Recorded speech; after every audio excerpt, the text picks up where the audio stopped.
कृष्णं वंदे जगद्गुरु। श्रीमद् भगवद गीता का अध्याय 1 और श्लोक संख्या 9, जिसका भी हम पाठ करेंगे। इसमें दुर्योधन कह रहा है, अन्य च बहवा शूरा मदर्थे त्यक्त जीविता नाना शस्त्र प्रहरणा सर्वे युद्ध विशारदा।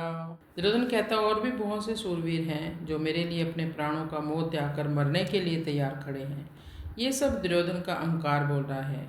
दुर्योधन हमेशा यही मानता था कि राज्य मैं करूँगा, युद्ध मेरे लिए हो रहा है तो मेरे लिए सब तैयार है मरने के लिए। मर भले ही जाएंगे बट पीछे नहीं हटेंगे युद्ध से। अनेकों शस्त्रों के साथ ये युद्ध भूमि में तैयार खड़े हैं और सारे युद्ध में विशारद भी हैं, कुशल हैं।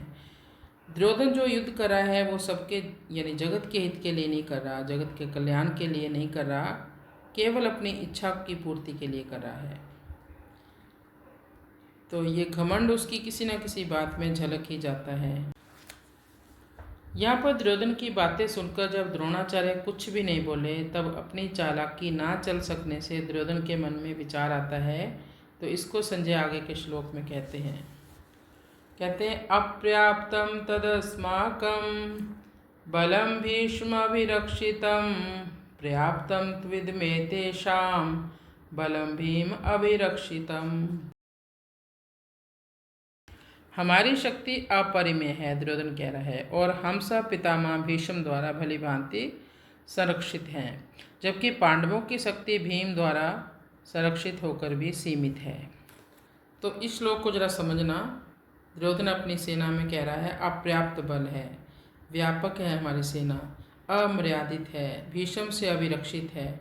एतेषाम, इनकी यानी पांडवों की कह सकता था, कहा इनकी। इस बात से दुर्योधन का घमंड दिख रहा है।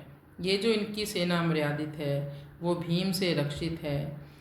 दुर्योधन को भीम ही अपना दुश्मन लगता है हमेशा। तो अपनी सेना के लिए तो कहा ये भीष्म द्वारा रक्षित है, तो पांडवों की सेना के लिए भी कह सकता था कि उनकी सेना धृष्टद्युम्न द्वारा रक्षित है, उनकी सेना अर्जुन द्वारा रक्षित है, या भगवान श्री कृष्ण के द्वारा रक्षित है। पर दुर्योधन को कभी कृष्ण तो दिखाई नहीं दिए। अगर दिखाई देते, उनकी मानता, तो क्या कभी युद्ध करता? नहीं करता। दुर्योधन को केवल भीम दिखाई दे रहा था, मेरा शत्रु भीम।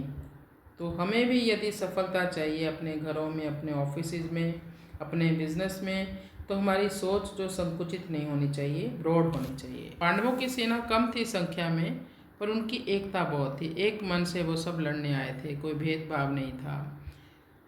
तो उनकी जीत हुई।